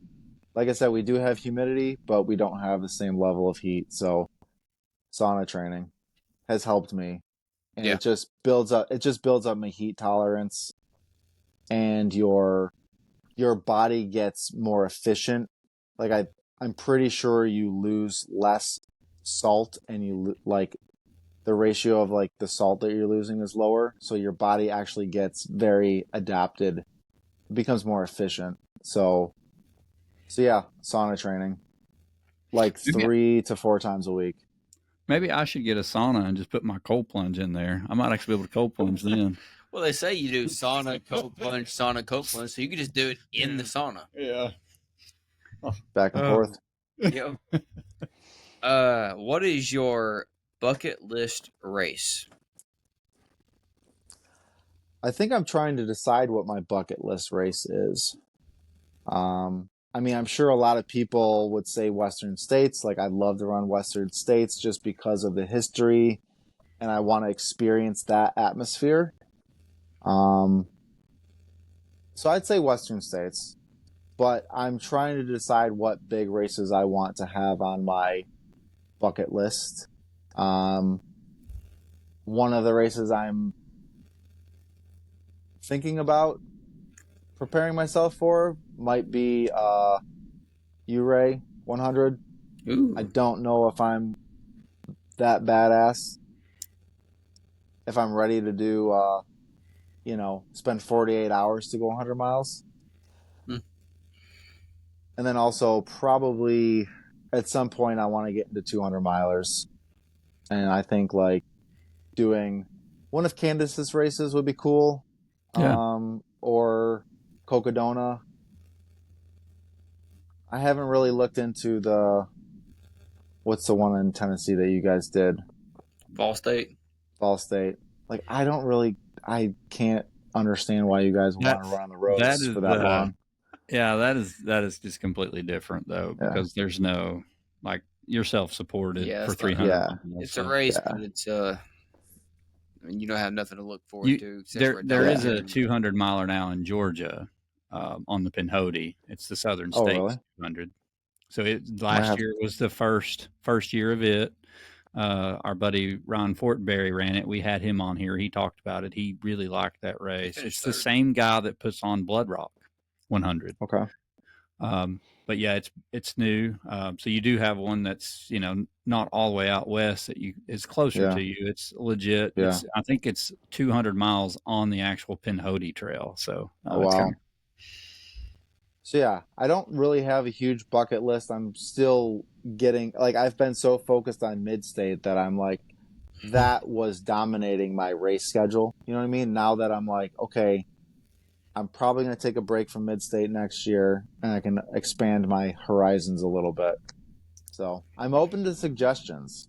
Well, the next question kind of goes along with that, but I think you just answered it. After your trifecta of 1, 2, and 3, is there a chance you'll go back and try to get 4th? Yeah, I don't know about that trifecta. I'll stick with a trifecta. I don't know what a 4-fecta is, but yeah. I mean, if I were going to go back, it's to defend my title. So are you thinking about going back next year, or are you going to take a break? I think I've already decided that I'm going to take a break, but I want to go and I want to be a part of it. Like, I want to actually I think it'd be good for you to see it, to see the people, Yeah. It is. Like, it's become a family over there. So what you can do is you can completely change. You can swap sides. So your wife can run and you can crew her. Yeah. I was like, if you want to run a couple laps, because that's all you can do, and then we can just enjoy the rest of it. Yeah. I mean, she might love that. Yeah. I was thinking about, I told Becca that I would be willing to help with the live stream, which I think would be cool. Like, I'd really love to be able to connect with people as they're, not as they're running, but maybe as they're crewing, and like hear the stories of the runners as the race progresses. So you kind of get a feel for, so I really want to be a part of like the live stream and just really like, because I don't really want to crew anybody, because I know that if you're crewing somebody, all you're focused on is that person. Yeah. And I just want to be able to experience the race. So I definitely want to be back. Becca said, hey, you should just sign up and just run one loop so you can keep your track record. So maybe I'll get dead last. Who knows? But yeah, I think I'm going to take a break so I can run something else this year. Yeah. Next year. All right. The next question is from one of your really good friends. Is Jigger Johnson or Vol State going to be your next adventure for next year? Yeah, I don't think I have Vol State in me, but I am looking at Jigger Johnson as well, which is a super tough mountain race in New Hampshire. Um, I think it's like 30, like mid 30s for vert for the 100. It's like 108 miles. It's got like a 50-hour or 52-hour cutoff or something. It's Oh wow. the Northeast mountains are super rugged. So it's slow. It's probably a lot of hiking. You know, Mm. it's mostly hiking with some runnable, but that's something I know the race director. He's been trying to get me to check it out. So yeah, that's on my list of possibilities. I think I looked it up once this question came in, and the finishing rate's not very it's not very high, so it has to be pretty tough. Well, with 30 It's something thousand feet elevation gain, that's enough to make it not a high Yeah. finisher rate. yeah. Yeah, when the winning time is like 31 hours or 30 hours, like you know it's a slow race. So, All right, these next few questions are just our normal questions that we usually ask everybody. Do you have a specific strength plan? yeah. Yeah, I do a lot of I do strength work like 2 to 3 times a week. Um and I have different routines that I like, different movements I like to do. I usually every time I squat every time I lift usually, and I do a mixture of barbell squats, split squats, lunges, deep squats, like deep lunge squats, I mean, leg press. Like I just do lots of different like variations of squats, and then just other leg routine or leg machines, extensions, all that kind of stuff. But yeah, I try to do strength at least 2 times a week, but oftentimes 3 times a week. And then often I'll do my long run, and then I'll go and I'll do like a hard leg workout after my long run. So I'm just like totally spent afterwards, and I can have Yeah. my, day of rest. So I'm trying to incorporate more upper body strength, but I do predominantly lower body and core, but I'm trying to get more into upper body just to be more balanced. But yes, I do a lot of strength work, and I swear by it. It keeps me Mhm. injury free. Absolutely. What is your average mileage per week?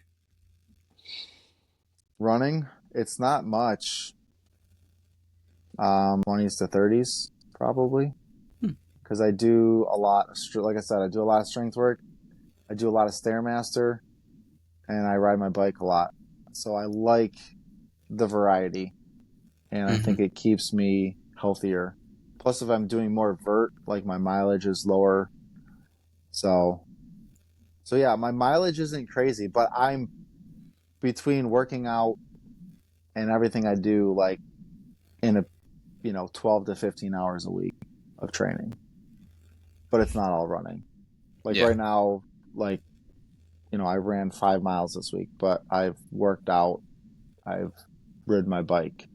So I really I just like mixing it up, because as much as I like running, it can get old if all I'm ever do is running. So I love getting into the gym. I love feeling that push. And I love being able to run. I love being able to go out and ride my bike, for 2 hours. And it's just hitting my body from all these different angles. Yep. What kind of shoes do you wear for trails and road?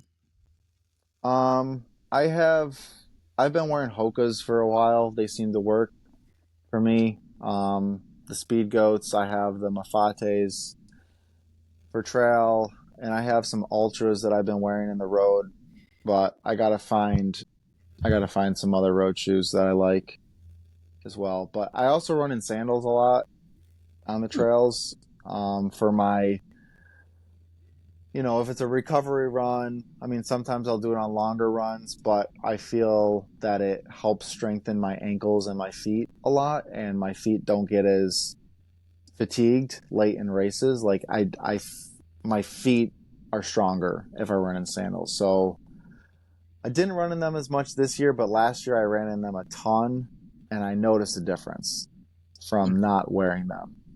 So I've been trying to wear my sandals, even if it's just once a week. It just strengthens your feet and your calves and everything in ways that running in shoes doesn't.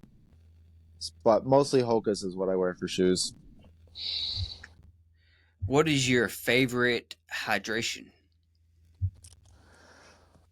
Um, my favorite hydration is I make my own electrolyte mix. So it's basically Element, and Element is very expensive, and they have a recipe on their website that you can make it yourself. So I do that.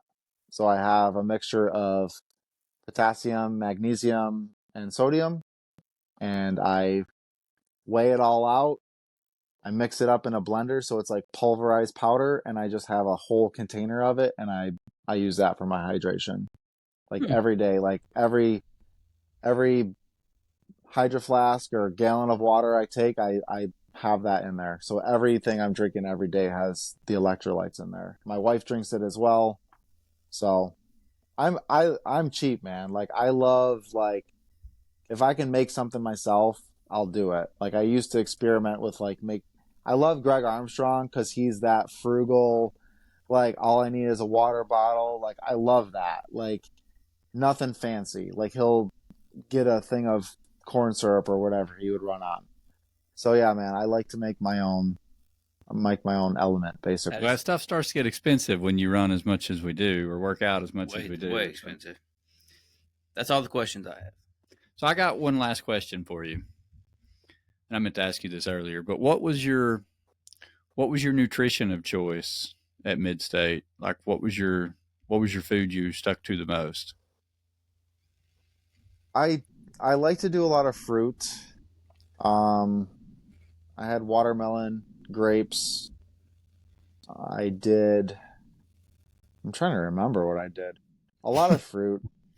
And one thing that I don't know if it started backfiring, literally, but I was eating like applesauces, baby food applesauce pouches, and they were just, when it's so hot, like I need something that is wet, and just, so those things were going down really well. But then I started to get, my bowel was moving because I'm having all this applesauce, and that was my one worry in this race, was that my bowels were going to take me out, because I had to do multiple poop loops where it was just coming and coming.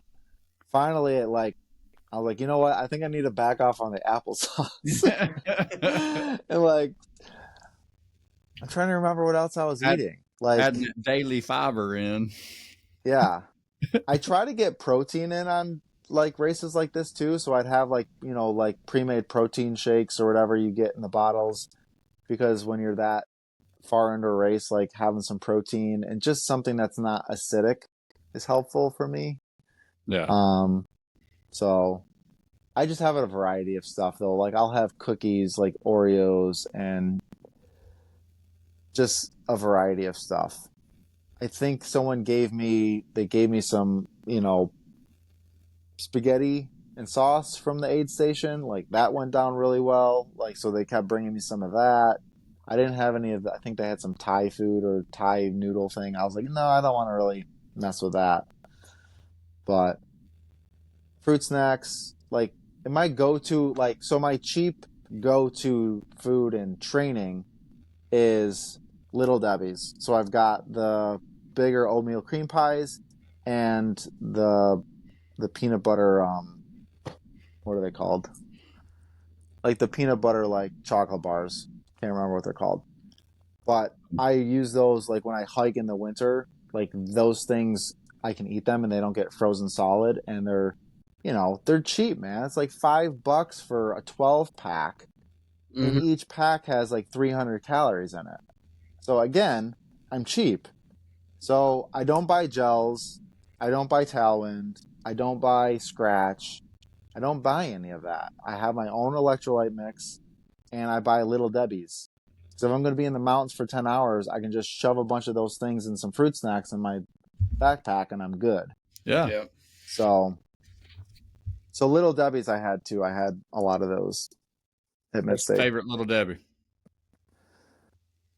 I mean, I think it's a toss up between the oatmeal cream pies and the I can't remember what the peanut butter things are called. Oh, I know exactly what you're talking about. Those are good too. Well, the Nutter. I'm looking bars, to Nutter Butters. Yeah, the Nutter Yeah. Butters. Yeah. The Nutter Butters are good because, like, I mean, they can get a little melty in the heat, but like in the wintertime, they're great. Because Well, like I do a lot of hiking up here when it's 30 degrees, 20 When they're- degrees, and when they're super great. melted, you just ain't got to chew them. Oh. Yeah,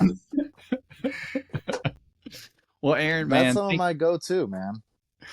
well, man, thank you for doing this. It's been fun to talk to you and just kind of get, your perspective on races and Midstate, and it's kind of cool to see your progression. And we all knew that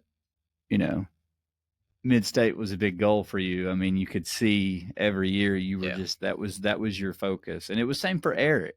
Like Eric's focus was Midstate, and it's kind of awesome to see you both get to go home with that podium, back to back years, and just it's really cool to see, and just to see the whole story and getting to listen to you all talk and tell it. And I think it's kind of cool now that you're, like the Crazy Mountain 100, that y'all went and did that together, which is just a whole different experience in itself. And I can't wait to get you back on here and hear about that. But I can't wait to see what you do in the future, man, and hope we all get to see you at Midstate next year. Do you have any questions for us? I don't think so. Just grateful to be on. Like I've obviously met you guys, haven't had to, the opportunity to share a ton of miles with you guys. Like Matt said, I'm not super talkative at Midstate, but I appreciate what you guys are doing for the ultra community. I'll have to get down and do one of your races sometime, but it's just cool to see. I mean, if we had more time, I'd be interested to know your experience on like race directing and like how much more that adds to your experience in the sport, because being a runner, it can feel like you're a consumer, but you're actually producing something. You're actually like providing the environment, so that's something that kind of intrigues me to want to be a part of something like that someday. That's why I want to be able to help support Midstate next year, but also like, I don't know, if we had more time, and maybe in the next podcast, I'd love to like pick your brains on race directing, because it just seems like a whole other level of just opportunity to really get as much out of this sport as we can, Well, and that would be a fun podcast. We definitely got to do that. Maybe we can do that sometime later this winter, at the end of the year or something. Might make that like a Christmas special. We'll let Aaron ask us questions on race directing. Maybe we can let Aaron and Eric do it. We'll do like a mashup here. That'd be cool. But the one thing I will say about race directing that has opened my eyes for a race. Now, like when I go to a race and something's wrong, I have a lot more grace to not pick that race director apart, or to not pick that race apart, or not to like talk bad about that race and say, oh, the aid stations were terrible, or oh, the volunteers weren't good. Because when you do it and you pour your heart into it and you try to make it like your baby, and we work as a team so much on it. And the thing about it is you're still, no matter how much you prepare and plan, some people don't show up because they have things that happen in their life, or people have a really bad day and they show up at the race and they're upset, whether that's a runner or a volunteer. Sometimes you can buy $2,000 worth of food and you still run out. And you run to the grocery store to get more. So you impacted a runner. The other 99 or 100 got exactly what they needed, but you impacted one runner. So I, from a race director's standpoint now, when something goes wrong in a race, I have so much more grace because some stuff is just completely out of your control. Like we'll go from race to race, Aaron. Some days at a race, we'll go through 50 pounds of bacon. Yep. The next race, we'll go through 28 pineapples. Like we have no idea, and it's so crazy, and people get upset about that, and it's okay. You can only do your best, and you change and you roll with it, and you start to learn, like from race to race, what kind of runners you're drawing to each specific race, because it does change. If it's a summer race versus a winter race, etc. But now when I show up at someone's race and that happens to me, I don't speak of it. I might say something to the guys or something like, hey, this happened to them, and we'll talk about it. But it's not in a bad way.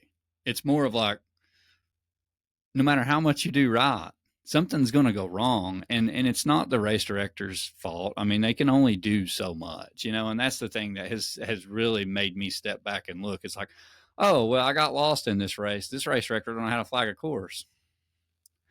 No.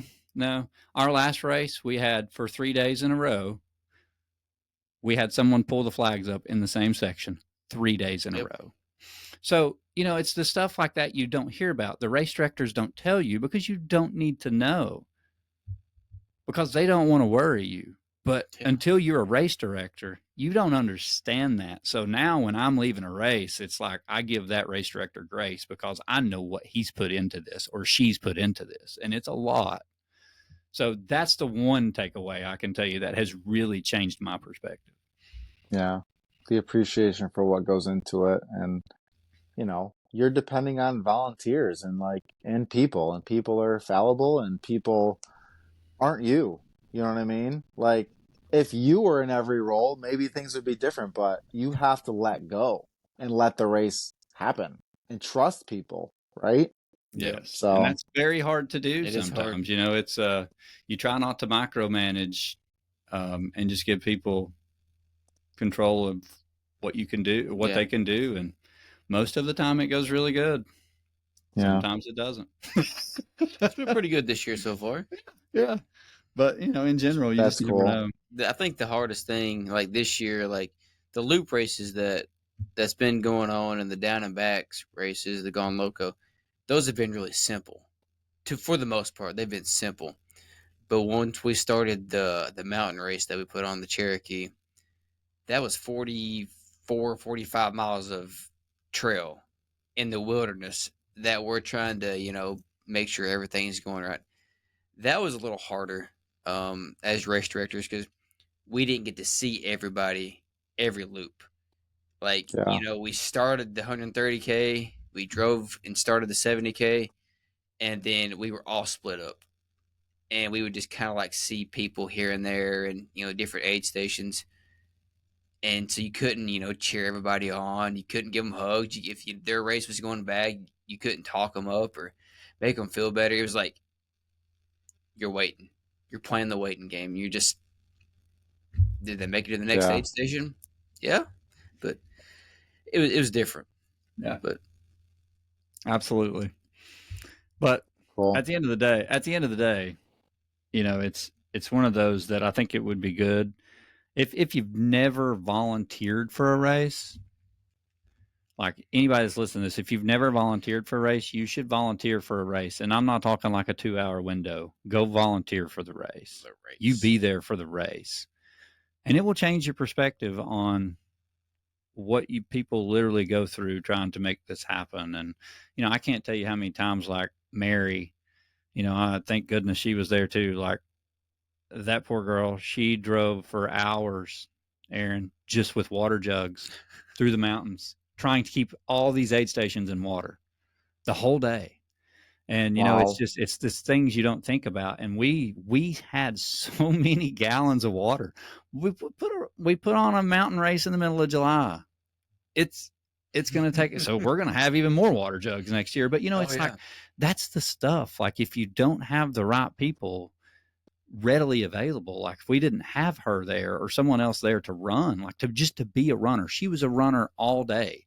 And it was so bad. Like she would be coming back and we would be like, we got two more aid stations that need water. And we'd like load her up. She'd be right back out. And like, it was just like, and it was everybody doing something like that, not just Mary. It was like everybody was just running around like crazy. It was also like, I think we learned from that certain aid stations didn't go through hardly any water.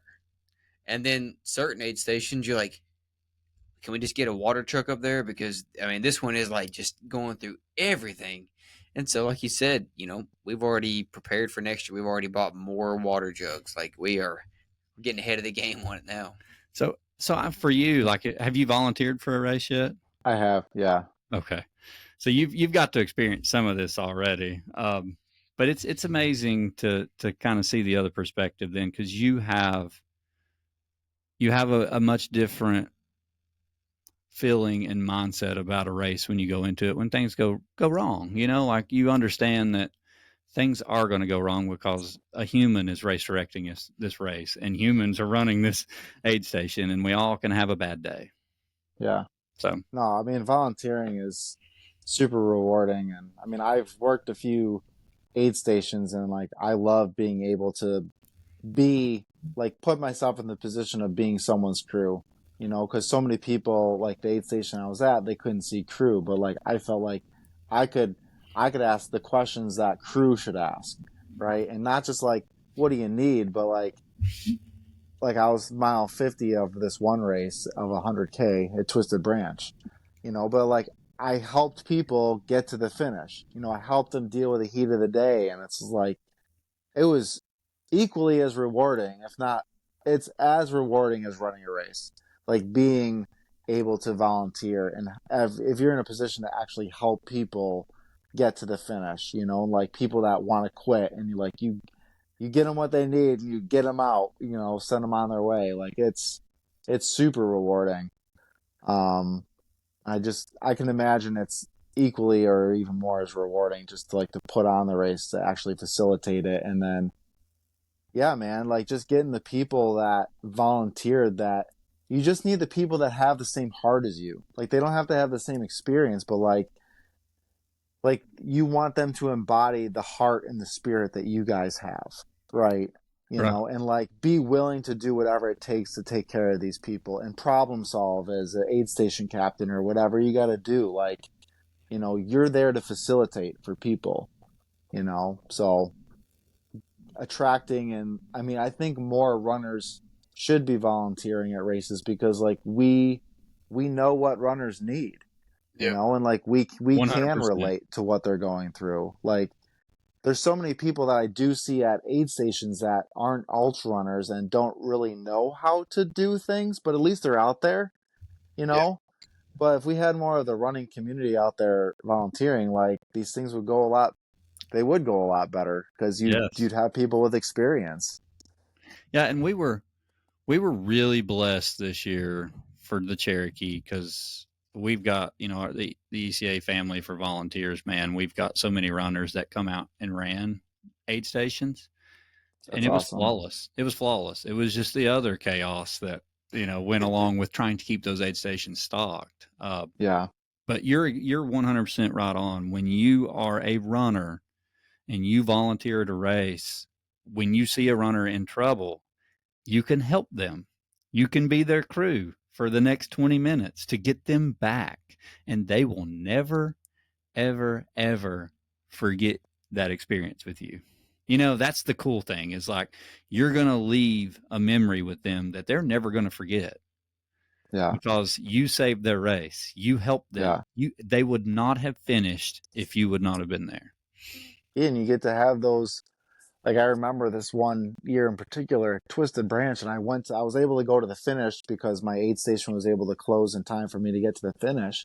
But then I see all the people that finished, and like, bro, you helped me get through, and like that's what it's all about, right? It's all So about rewarding. like leaning on other people and being able to help other people. I'm like, man, you were just out there helping, but like you get to hear their stories of how they overcame, and it's like, yeah, volunteering is, I need to do it more. Like I've done it every year, but like I know I need to do it more.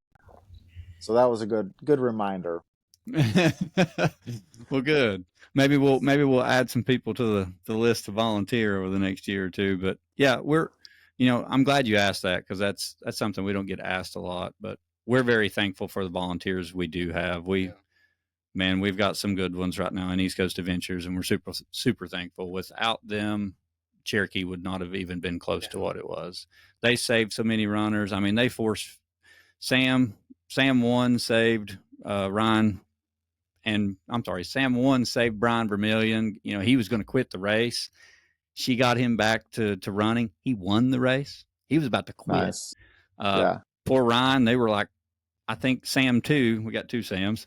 I think she was like doing airplane gummy bears to his mouth, trying to get him to eat. Like that's the level that they were going to. And it was just amazing. And Amelia and all of them, I mean, it was just one after the other. And, we had Tim was running the aid station, the very first aid station, and it was so funny.